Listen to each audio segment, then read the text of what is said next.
భవిత 5 నెలల ముందు ఏదైతే నాగరాణి పునర్జన్మ, దాని తర్వాత కొన్ని గుళ్ళు ఓపెన్ చేయడానికి నేను ఇక్కడికి వచ్చాను, కొన్ని గోపురాలు ఓపెన్ చేయాలి, అలాగే విజయనగరంలోని పర్టికులర్గా ఒక గుడి గురించి మీరు చెప్పడం జరిగింది. ఇప్పుడు రీసెంట్గా మీరు గత జన్మలోని మీ ప్రియుడు గురించి కూడా చెప్పడం జరిగింది. అయితే ఈ ప్రియుడు సంగతి మీకు ఎప్పుడు గుర్తొచ్చింది, ఏంటి దాని గురించి పూర్తిగా చెప్పండి. అది నేను 9 ఇయర్స్ బ్యాకే గుర్తొచ్చని చెప్పాను. అప్పుడు మీరు ప్రియుడు ఉన్నారని అప్పుడు చెప్పాను, బట్ తర్వాత 18 ఇయర్స్ తర్వాత మెల్లమెల్లగా కన్ఫర్మ్ చేసుకున్నాను. ఓకే. సో అంటే ఎలా మీరు చనిపోయారు, ఏంటి అసలు ఆ ప్రియుడు మీరు ఒకేసారి చనిపోయారు? ఒకటేసారి. ఎలా చనిపోయారు ఒకసారి ఇంకొకసారి చంపారు. చంపేశారు. చంపారు. ఎవరు, ఎందుకు? దేవుడికి సంబంధించింది. దేవుడికి సంబంధించింది. ఓకే. అంటే పర్టికులర్గా మీ జంటని చంపడానికి గల కారణాలు ఏంటి అన్నదా తెలుసా మీకు, గుర్తుందా? నాకు గుర్తుందండి. చెప్తారా? ఎందుకని? అక్కడ అడగని చెప్తారు. ఆయన దగ్గరికి తర్వాత వెళ్దాం. అంటే మీకేం గుర్తొచ్చింది, మీకు ఎంతవరకు గుర్తుంది అన్న విషయాలు నేను ఆల్రెడీ ఒక ఇంటర్వ్యూలో చెప్పాను, అది రివీల్ చేయకూడదు అనుకుంటున్నాను మళ్ళీ ఎందుకు అనేది. సో అందుకని చంపేస్తారు. అంటే దేవుడు వస్తువు కోసం అని చంపేస్తారు. దేవుడు వస్తువు కోసం. దాన్ని మీరు కాపాడుతూ ఉండేవాళ్ళ? అవును. గత జన్మలోని అంటే ఎవరైతే మిమ్మల్ని చంపేశారో, అంటే ఎలా అయితే మీ ప్రియుడు మీకు గుర్తొచ్చారో, ఆయన ఇవాళ మీ ముందుకైతే వచ్చారో, మిమ్మల్ని చంపిన వాళ్ళు కూడా మళ్ళీ జన్మించారా? కొంతమంది అయితే పుట్టారు. వాళ్ళని మీరు చూసారా? కొంతమందిని చూసాను, ఇంకొంతమంది నేను ఇంకా చూడలేదు. ఓకే. అండ్ ఇప్పుడు చూసిన వాళ్ళ దగ్గరికి మీరు వెళ్ళడం ఏమైనా జరిగిందా? నేను చూసాను, కానీ మళ్ళీ వారికి గుర్తుందో లేదో నాకు తెలియదు. మ్యాక్సిమం అయితే కొంతమంది గుర్తు లేదు. గుర్తొస్తే ఆటోమేటిక్గా మమ్మల్ని వెతుక్కుంటూ వచ్చేస్తారు. ఓకే. సో మీరు కొంతమందిని చూశాను, మీకు గుర్తుంది, వాళ్ళకి గుర్తులేదు అని చెప్తున్నారు కదా, మరి గుర్తున్న వాళ్ళని మీరు ఏమైనా చేయాలి అనుకుంటున్నారా? లేదండి, వాళ్ళ మీద ఎలాంటి ఉద్దేశం లేదు.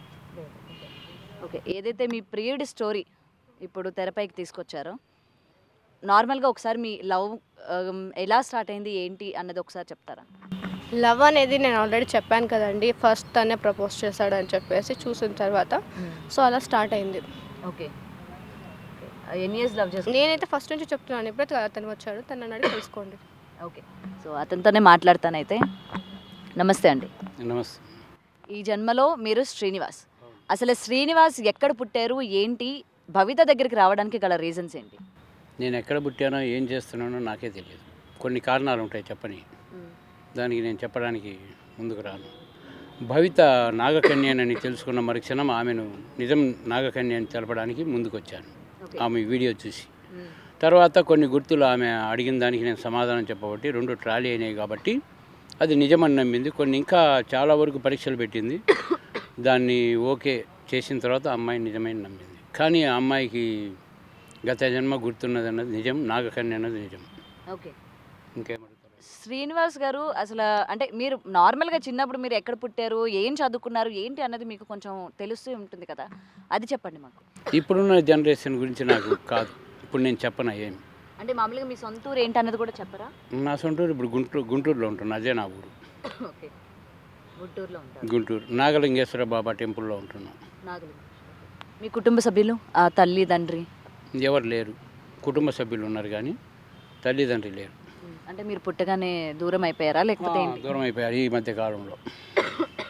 ఈ మధ్య దూరం అయ్యారా? ఒక 12 years బ్యాక్.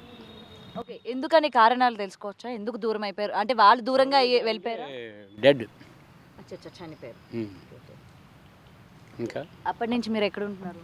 గుంటూరులోనే ఉంటున్నాను. గుంటూరులోనే ఉంటున్నారు. ఓకే. పెళ్ళి అయిందా మీకు? పెళ్ళి అయింది, మ్యారేజ్ అయింది, పిల్లలు ఉన్నారు. ఎంతమంది? 2. 2 పిల్లలు ఉన్నారు. ఓకే. ఈమె గురించి మీరు ఎప్పుడు వీడియో చూసారు అసలు? ఫస్ట్ వీడియో చూశాను ఒక 6 నెలల క్రితం. ఆ వీడియో చూసినాక ఈ అమ్మాయి నాగకన్యని చెప్పి నిర్ధారించుకోవడం జరిగింది. దానికి ఈ అమ్మాయి గత జన్మలో చేయవలసిన కార్యము, దైవ కార్యము, ఆ విజయనగరం టెంపుల్ అవి చేయడానికి నా సహకారం అందించాలనుకొని పిలిచాను. నా సహకారం ఎప్పుడు ఉంటుంది అమ్మాయికి. ఇప్పుడు మీరే తన ప్రియుడు అని చెప్తుంది కదా, మీకు కూడా తన గురించి చూస్తున్నప్పుడు మీకు గత జన్మ తాలూకు ఏమైనా గుర్తొచ్చాయా? గుర్తొచ్చినాయి కాబట్టి అన్నీ చెప్పబట్టే కదా ట్రాలీ అయింది అమ్మాయి. అందులో ఒకటి చెప్తారా మాకు, అసలు ఏం గుర్తొచ్చింది ఏంటి అని? ఏం కావాలో అడగండి. అంటే గత జన్మలో అసలు తను నాగరాణి, మీరు కూడా నాగరాజా? నాగ కార్తికేయ, నాగరాజుని కాదు నేను. నాగరాజు ఆ అమ్మాయి తండ్రి. ఓకే. ప్రియుడిగా మీరు కూడా నాగబామే? నాగ కార్తికేయుడు. నాగ కార్తికేయ. ఓకే. మేము ఒక కొలను ఉండేది అక్కడ, ఆ కొలంలో అంటే ఒక కోనేరు, ఆ కోనేరులో నీళ్లు తీసుకొచ్చి శివలింగానికి అభిషేకం చేసేవాళ్ళం. ఆ శివలింగమే ఆ భూమిలో ఉంది. దానికి సంబంధించిన కొన్ని దైవానికి సంబంధించిన ఒక వస్తువులు ఉన్నాయి. ఆ వస్తువులను కొల్లగొట్టడానికి కొందరు వ్యక్తులు వచ్చి చంపేసి ఆ వ్యక్తులు తీసుకోవాలనుకున్నారు వస్తువులు, కానీ ఎవరికి చేజిక్కలేదు. అవి భూస్థాపితం చేయబడాయి. ఇప్పుడు ఆ వస్తువులు అనేవి బయటికి తీసి అమ్మవారి విగ్రహాలు, ఈ శివలింగాన్ని తీసి అభిషేకం చేసి పునర్నిర్మాణం జరిపించాలని ముందుకు వచ్చాము. ఓకే, మేము ఎందుకని అనుకోకూడదు? ఇప్పుడు భవిత తన స్టోరీ గత జన్మలోని తను అసలు ఎలా పుట్టింది, ఎక్కడ ఎలా చనిపోయింది, ఏంటి అని చెప్పి చాలా ఇంటర్వ్యూస్లో తను చెప్పడం జరిగింది కదా. మీరు అవన్నీ కూడా యాప్ట్గా తీసుకొని కొంచెం అటు ఇటుగా మీరు చెప్తున్నారు అని అనుకోవచ్చు కదా. దీనికి ఏమంటారు మీరు? దాన్ని ఆ అమ్మాయిని అడగాలి, మీరు నన్ను కాదు అడగాల్సింది. ఇప్పుడు ఏం భవిత ఏమంటావు? ఏమంటావు అంటే నేను ఆల్రెడీ చెప్పాను కదా, ట్రయల్ అయిన తర్వాత కదా నేను మీ ముందు కూడా తీసుకొని వచ్చింది. నేను కూడా ఎవరైనా సరే, ఎవరైనా వచ్చి నేను ఇది అంటే ఎవరు కన్ఫర్మ్ చేసుకోరు కదా. చాలామంది ఫేక్ పర్సన్స్ ఉంటారు, వాళ్ళలో మనం రియల్ పర్సన్ కనుక్కున్నాను కాబట్టి తీసుకొని వచ్చాను మీ ముందుకి. ఇప్పుడు ఆయన వచ్చిన తర్వాత మీరు ఫస్ట్ అడిగిన క్వశ్చన్ ఏంటి? నాగరాజు అనగానే మీరు వెంటనే నమ్మేరు, అవునా కదా? ఏం క్వశ్చన్ అడిగారు? ఎక్కడ మీకు క్లారిటీ వచ్చింది? ఫస్ట్ క్లారిటీ అంటే ఫోటో చూసినప్పుడు నాకు డౌట్ వచ్చిన తర్వాత వెళ్ళిన తర్వాత కొంచెం కొద్ది రోజులు వెయిట్ చేస్తాను చెప్తాడేమో అని. తర్వాత వచ్చేసి తను తప్పుకోవాలని చూస్తాడు, అంటే తీయాలని చూస్తాడు, కానీ ఎవరో చెప్పకూడదు అనుకున్నాడు. తర్వాత వచ్చేసి గట్టిగా అడిగితే అప్పుడు చెప్పాడు. అంటే మా కథ కానీ అక్కడ ఏమేమి ఉన్నాయి వస్తువులు కానీ అందరికీ తెలియదు కదా, మా ఇద్దరికే కదా తెలిసింది. మళ్ళీ అవి గుర్తులు అన్నీ కన్ఫర్మ్ చేసుకున్న తర్వాత. ఓకే, ఏం ఫోటో అన్నారు కదా, ఏం ఫోటో తీసుకొచ్చారు? నార్మల్గా తను ఉన్న ఫోటోని పంపించాడు నాకు. ఓకే, సో మీరు అసలు ఈ గత జన్మ ఇవన్నీ కూడా మీరు నమ్ముతారా అండి? నమ్ముతున్నాను. నేను ఒకప్పుడు నేను నమ్మేవాడిని కాదు, నాస్తికుడిని. నాస్తికుడు మీరు. తర్వాత నమ్మే. మరి నాస్తికులు అయ్యుండి శివాలయం ఆశ్రమంలో ఉంటున్నానని చెప్పారు, మరి నాస్తికుడైనప్పుడు ఉండరు కదా అక్కడ? ఇప్పుడు నమ్మాను కాబట్టి ఉంటున్నా. ఒక 10 మీరు నమ్మట్లేదు అన్నారు కదా. ఇంతకుముందు నమ్మలేదు నేను, ఒక 20 years బ్యాక్. తర్వాత నమ్ముతున్నా. నమ్మినప్పటి నుంచి మీరు ఆశ్రమంలో ఉంటున్నారా? ఓకే, ఎందుకు నమ్మాల్సి వచ్చింది దేవుడిని? దేవుడిని నమ్మాల్సి వచ్చిందంటే కొన్ని గత జన్మ తాలూకు స్మృతులు గుర్తుకొస్తున్నాయి కదా, దానివల్ల. ఒకటండి, ఇప్పుడు ఆ పిల్లని చూస్తే చాలా చిన్న పిల్ల. మీరు గత జన్మ తాలూకువి నాకు గుర్తొచ్చాయి అనగానే ఫస్ట్ మీరు అసలు ఏ రకంగా మీకు గుర్తొచ్చాయి, ఇవన్నీ నాకు ఎందుకు ఇప్పుడు గుర్తొస్తున్నాయి ఏంటి అన్నది ఏమైనా మీకు అనిపించిందా? ఎప్పుడు లేనిది ఏంటి ఇవన్నీ నాకు గుర్తొస్తున్నాయి అని అనిపించిన తర్వాత అన్వేషణ మొదలైంది. అన్వేషణ మొదలైనాక నాకు ఏం తెలియట్లేదు, కానీ కొన్ని కారణాల వల్ల ఈ దేవుళ్ళను కొలవడం వల్ల మీలో దయ్యం ఉందనుకో చూడగలను, అది మొగదా ఆడదా చెప్పగలను, బయటికి తీయాలా తీస్తా, ఆడమంటే ఆడాలా, అమ్మవారు వస్తుందా అమ్మవారు చెప్పగలను, అమ్మవారిని రమ్మంటే బయటకు వస్తుంది, బాగులేని వాళ్ళకి బాగా చేస్తా క్షణంలో. నా దగ్గర ఏం మంత్రం లేదు, మాయ లేదు. ఇప్పుడు నాకు దగ్గు వస్తుంది, నా దగ్గు పోగొట్టగలరా మీరు? అది రియాలిటీ షోగా ఒక దైవశక్తిని పరీక్షించాలనుకుంటే అది కరెక్ట్ కాదు. ఒకటండి, ఇప్పుడున్న లేదు ఇప్పుడున్న ఆధునిక కాలంలోని నేను దేవుణ్ణి లేకపోతే నేను నయం చేస్తానంటే ఇప్పుడు టెక్నాలజీ పరంగా జనాలు ఎవరు కూడా నమ్మడానికి రెడీగా లేరు. నేను దేవుణ్ణి అని చెప్పట్లేదే. మీరు అన్నారు కదా నేను నయం చేయగలను అని చెప్పి, without any medicines. Without medicines నయం చేయగలను. కొన్ని కాళ్ళు ఇరిగిన వాళ్ళకి నాటు వైద్యం చేయగలను.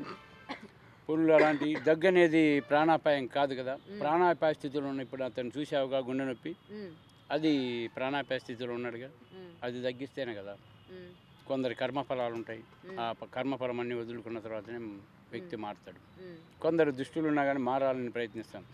ఇప్పుడు ఈ అమ్మాయి అన్న చూడు, దైవానికి సంబంధించిన వస్తువు అనేది చెప్పకూడదని, అది మొన్న చెప్పినందువల్లే ఇప్పుడు ఒక నాగ సాధువు అంట, నాగ గురువు ఫోన్ చేసి అలాంటి ఎందుకు చెప్పావు, మా దగ్గరికి రా, మేము నీకు బాగా చేస్తాం, అవి చేస్తాం, మీ చేస్తామని బెదిరిస్తున్నారు. మరి కొందరు కిడ్నాప్ చేస్తారని ఎత్తకపోతున్నారు. కిడ్నాప్ చేస్తారా? ఎందుకు?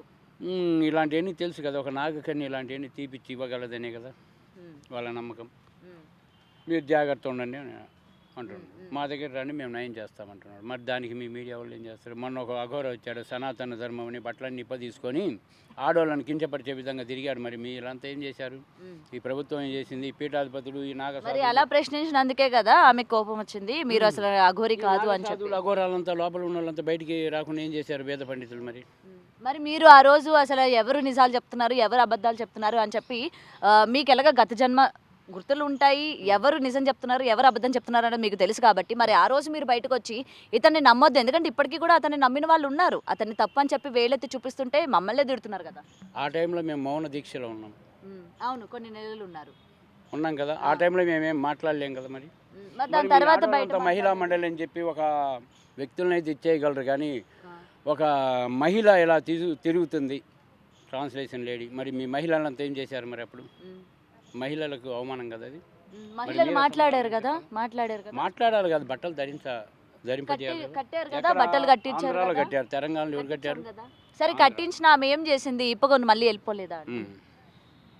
సరే, ఎన్నో యూట్యూబ్లో మరి ఇలాంటివి వస్తున్నాయని ఫేక్ అని అంటున్నారు. మరి చిన్నపిల్లల కాంచి పెద్దోళ్ళ వరకు ఆడపిల్లలు చదువుకునే వాళ్ళు, కాలేజీ వాళ్ళు తీస్తున్నారు. మరి దాంట్లో ఒక సెక్స్ పరంగా పెడుతున్నారు బొమ్మలు. ఇవన్నీ మీ మీడియా ఏం చేస్తుంది? మరి యూట్యూబ్ వాళ్ళని ప్రశ్నించవచ్చు కదా, వాటిని బ్రాండ్ చేయొచ్చు కదా. మరి